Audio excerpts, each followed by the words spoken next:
Student. तो आज हम बात करेंगे राजस्थान की प्रमुख नदियों के बारे में। सबसे पहले हम बात करते हैं जैसलमेर की प्रमुख नदी। जैसलमेर की नदी है काकनी नदी। इसका दूसरा नाम है काकनी नदी। इसका उद्गम स्थल है जैसलमेर का कोठारी गांव। स्थानीय भाषा में मसूरदी नदी भी कहते हैं और आंतरिक प्रवाह की सबसे छोटी नदी है। इसकी कुल लंबाई 17 किलोमीटर है। यह नदी जैसलमेर जिले की बूझ झील का निर्माण कर मिट्टी खाड़ी में विलीन हो जाती है। और आगे हम बात करेंगे जालौर की नदी। जालौर की नदी है मित्री नदी, जो जालौर जिले की अरावली की पहाड़ियों से निकलती है। बात करेंगे सिरोही की नदी, पश्चिम बनास नदी। इसका उद्गम स्थल है सिरोही जिले के नया सानवारा गांव के निकट अरावली के पश्चिमी ढालों से होता है। सानवारा गांव के निकट और गुजरात के बनास कांठा में प्रवेश कर अपना जल कच्छ की खाड़ी में गिराती है। इसकी महत्वपूर्ण सहायक नदी की बात करें तो कौन सी नदी है इसकी सहायक? सिप्पू नदी। इसके किनारे गुजरात का डिस्सा नगर स्थित है। गुजरात का डिस्सा नगर स्थित है। इस नदी पर स्वरूपगंज के निकट बनास बांध बनाया गया है। आगे हम बात करेंगे पाली जिले की नदियाँ। पाली जिले की नदी को याद करने की साधारण ट्रिक है जो मैं बताता हूँ आपको कि जवाई बांस्यूं मिली। जवाई बांस्यूं मिली, जवाई से जवाई नदी और बा से बांडी, सू से सूकड़ी और मी से मिठड़ी और ली से लीलड़ी। ठीक है, सबसे पहले हम बात करते हैं जवाई नदी के बारे में। तो राजस्थान के 3 जिलों पाली, बाड़मेर व जालौर में बहती है जवाई नदी। इसका उद्गम स्थल है पाली जिले की बाली तहसील का गोरियां गांव और सुमेरपुर के पास इस नदी पर बांध बनाया गया है। पाली एवं सिरोही जिलों की सीमा बनाती है। इसकी सहायक नदियों की हम बात करें तो बांडी, सूकड़ी, खारी और उदयपुर की सई नदी का जो जल है वो सुरंग के माध्यम से जवाई नदी में डाला जाता है। और पाली जिले की दूसरी नदी है बांडी नदी। पाली जिले से निकलकर जोधपुर की सीमा पर लूनी नदी में जल मिल जाता है इसका, बांडी नदी का। तो पाली जिले की हम तीसरी नदी के बारे में बात करेंगे जो है सूकड़ी नदी। सूकड़ी नदी पाली के देसूरी के पास से निकलती है। और चौथी है मिठड़ी नदी, पाली में अरावली की पहाड़ियों से निकलती है। लीलड़ी नदी पाली की अरावली की पहाड़ियों से सोजत के पास से निकलती है। इसकी कुल लंबाई की हम बात करें तो कुल लंबाई है 160 किलोमीटर। आगे हम बात जयपुर की नदियाँ। जयपुर की नदियों को याद करने की ट्रिक है बस में जास्यूं, यानी बस में जास्यूं और क्या पर कौन जाऊँ। तो बस से ब से बाणगंगा, स से सब्बी नदी और बाकी आगे बात करेंगे। पहले देखते हैं बाणगंगा। बाणगंगा की कुल लंबाई है 380 किलोमीटर। इसका उद्गम स्थल है बैराट की पहाड़ियाँ। दौसा व भरतपुर जिलों में बहती है। जमवा रामगढ़ के निकट इस पर जमवा रामगढ़ बांध बनाया गया है। इसका उपनाम है अर्जुन की गंगा, रुंडित नदी व ताला नदी। फतेहाबाद के निकट यमुना में मिलती है। 2 नहरें उज्जैनी व पथेना निकलती है, यानी बाणगंगा नदी से 2 नहरें निकलती है। उनका नाम क्या है? उज्जैनी व पथेना, ये ध्यान रखना। और सेकंड है सब्बी नदी। सब्बी नदी की हम बात करें तो जो जयपुर की सेवर की पहाड़ियों से निकलती है और अलवर जिले की सबसे बड़ी नदी मानी जाती है। जयपुर की तीसरी नदी है मंथा नदी। इसका उद्गम स्थल है मनोहरपुरा जयपुर और जो सांबर झील में गिरती है। आगे हम बात करेंगे अलवर की नदियाँ। अलवर की नदियों को याद करने की ट्रिक है रूस की चुड़ैल। तो पहली नदी है रूपारेल नदी। इसका उद्गम स्थल है उदयनाथ की पहाड़ियाँ और उपनाम है इसका लसवासी नदी। स्थानीय भाषा में वराह नदी भी कहते हैं इसको और सीकरी भरतपुर में विलुप्त हो जाती है। और दूसरी है साबी नदी। इसके किनारे जोधपुर सभ्यता है और अलवर जिले की सबसे बड़ी नदी है साबी नदी। अलवर जिले की सबसे बड़ी नदी। और आगे हम बात करेंगे चूड़सीद नदी जो अलवर जिले की चूड़सीद पहाड़ियों से निकलती है। और अब बात करेंगे सीकर की प्रमुख नदियाँ। सीकर की प्रमुख नदी है कांतली नदी जो शेखावाटी क्षेत्र की सबसे महत्वपूर्ण नदी है। इसका उद्गम स्थल है खंडेला की पहाड़ियाँ और प्रवाह क्षेत्र को तोरावाटी बेसिन कहते हैं। इसकी कुल लंबाई है 100 किलोमीटर और झुंझुनू में प्रवेश करके चूरू जिले की सीमा के निकट मंडरेला गांव में विलीन हो जाती है। आगे हम बात करेंगे उदयपुर की नदियाँ। यानी उदयपुर की पहली नदी है बेड़च नदी। बेड़च नदी का उद्गम स्थल है गोकुंदा की पहाड़ियाँ जो उदयपुर में है। इसका प्राचीन नाम है आयड़ नदी और उदय सागर झील के बाद इसका नाम बेड़च नदी पड़ जाता है। और बनास नदी की सहायक नदी है। इसके किनारे आहड़ सभ्यता स्थित है। बेड़च नदी चित्तौड़गढ़ व भीलवाड़ा में प्रभावित होने के बाद मंडलगढ़ के समीप त्रिवेणी पर बनास में मिल जाती है। कुल लंबाई इसकी है 190 किलोमीटर और अप्पावास गांव चित्तौड़गढ़ के निकट गोसुंडा बांध बना है इसके ऊपर।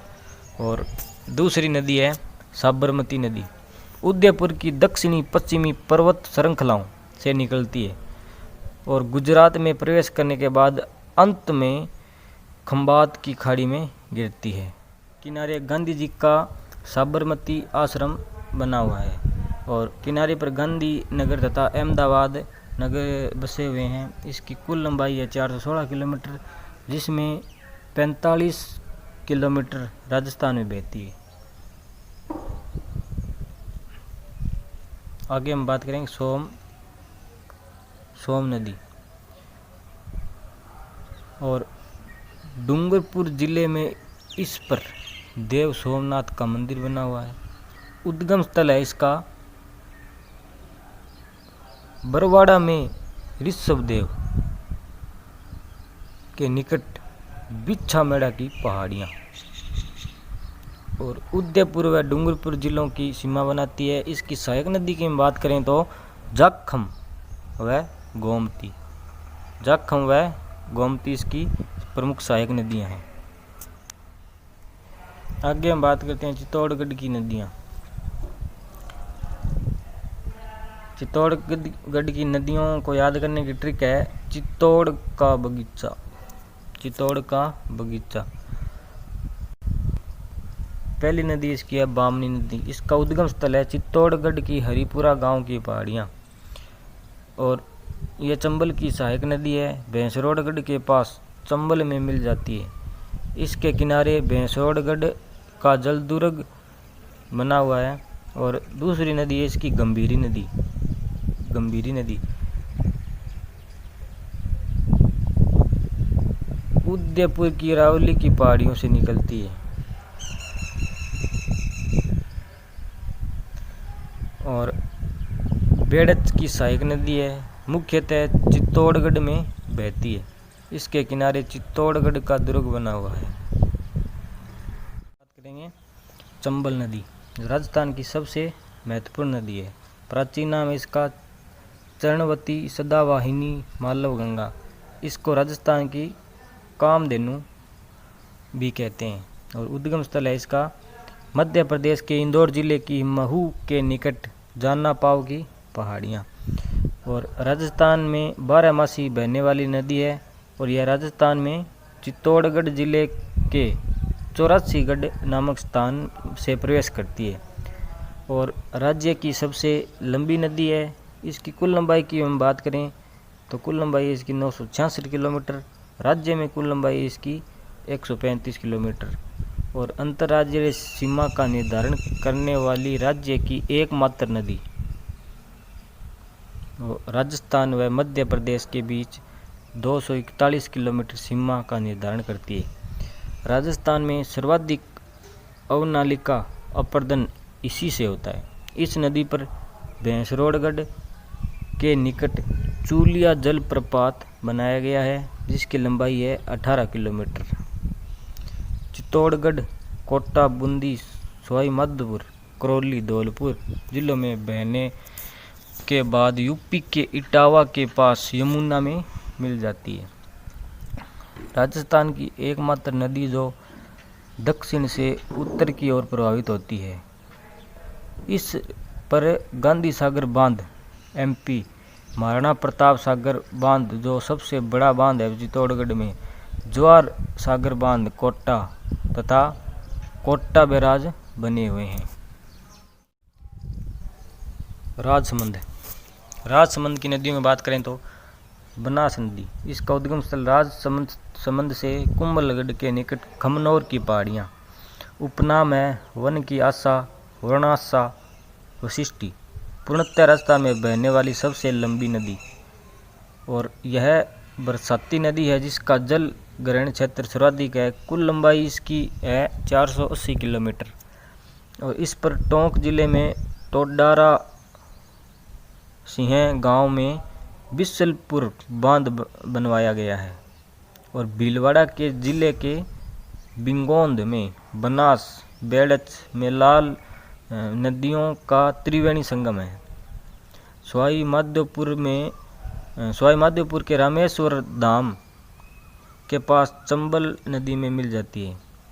कोठारी नदी उद्गम स्थल है इसका दिवेर की पहाड़ियाँ, राजसमंद। इस पर भीलवाड़ा जिले में मेजा बांध बनाया गया है। यह नदी बनास की सहायक नदी है जिसकी कुल लंबाई है 145 किलोमीटर।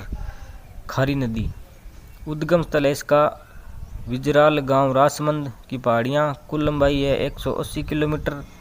राजसमंद, भीलवाड़ा, अजमेर, टोंक में प्रभावित होकर देवली में बनास नदी में मिल जाती है। इसकी सहायक नदी है मासी। तो आगे हम बात करेंगे डूंगरपुर की नदी। डूंगरपुर में है मोरन नदी। डूंगरपुर जिले के मध्य स्थित पहाड़ियों से निकलकर माई नदी में मिल जाती है। और बांसवाड़ा की नदियाँ, अब बात करेंगे बांसवाड़ा की नदियाँ।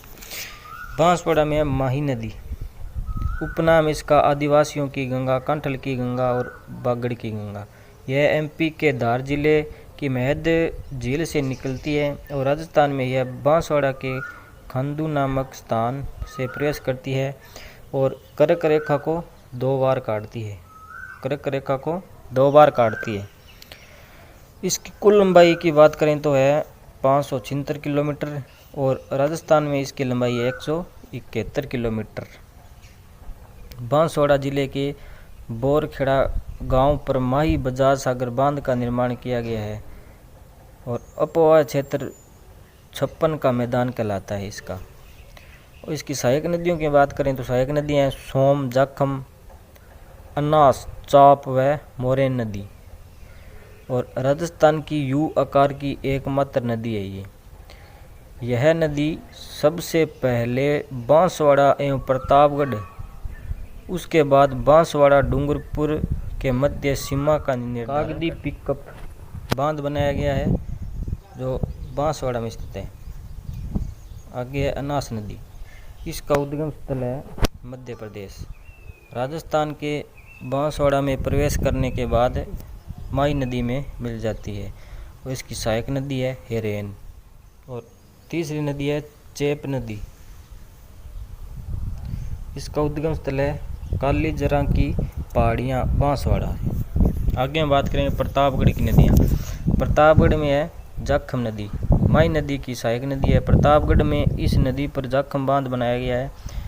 प्रतापगढ़ जिले की छोटी सादड़ी में भंवर माता के मंदिर की पहाड़ियों से निकलकर प्रतापगढ़ क्षेत्र दारियावाद क्षेत्र में बहती हुई डूंगरपुर जिले की अस्सापुर तहसील में प्रवेश करती है। बिलाड़ा गांव के पास सोम नदी में मिलती है। और इसकी सहायक नदियों की बात करें तो सहायक नदियाँ हैं सूकली, अनास, करमाई।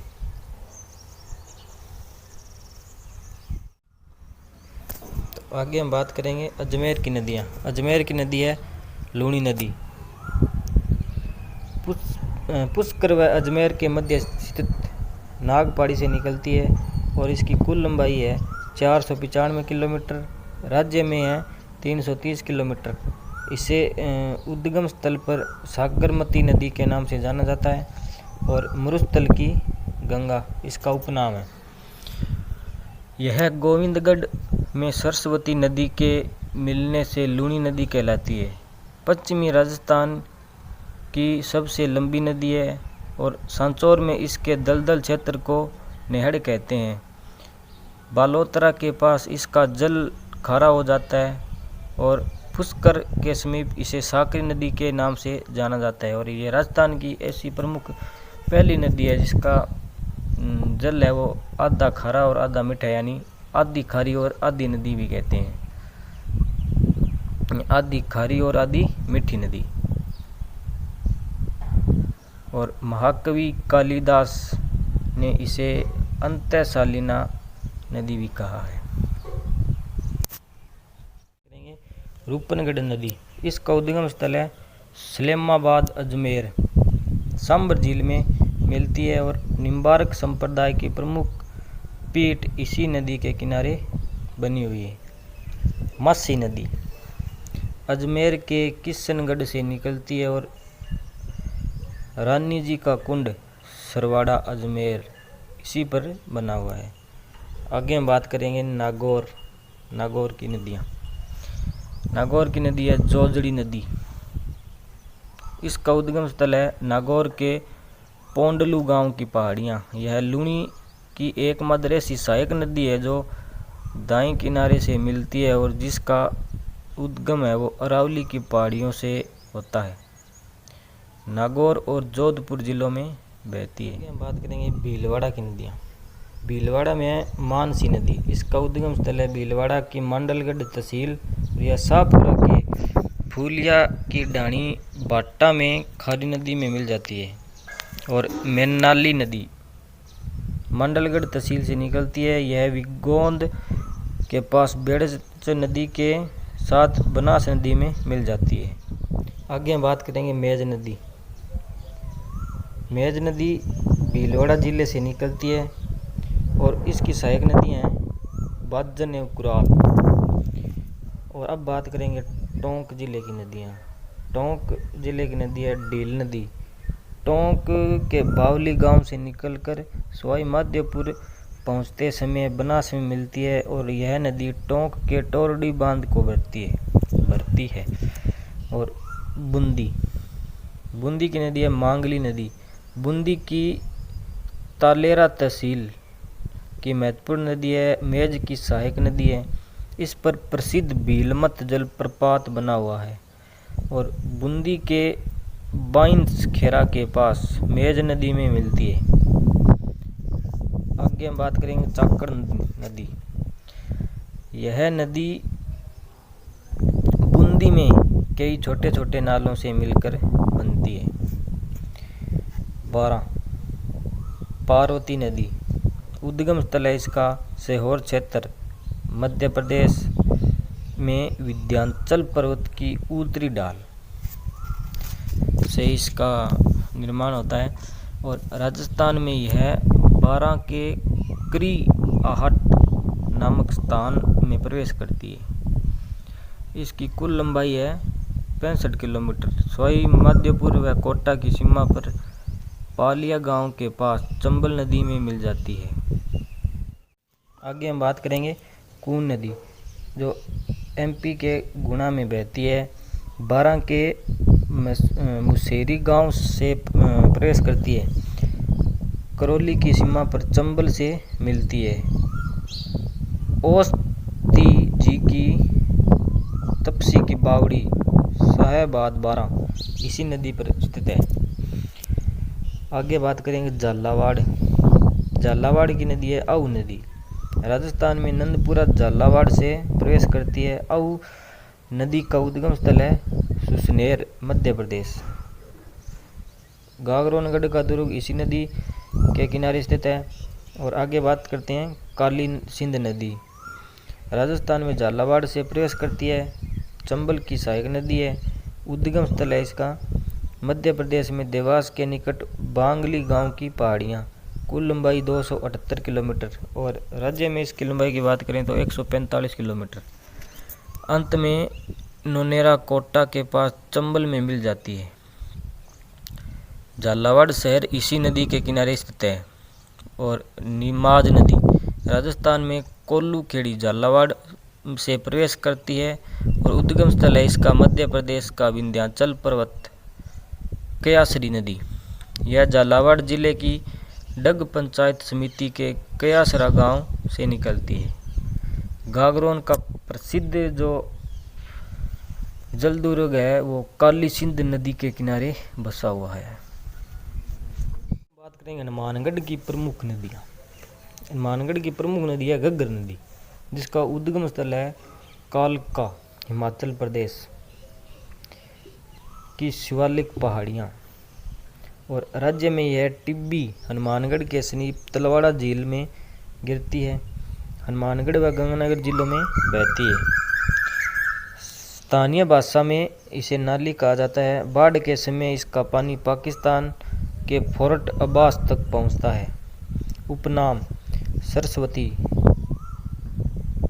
मृत नदी, सोतर नदी और द्रष्टवती नदी। यह बटनेर के निकट विलीन हो जाती है।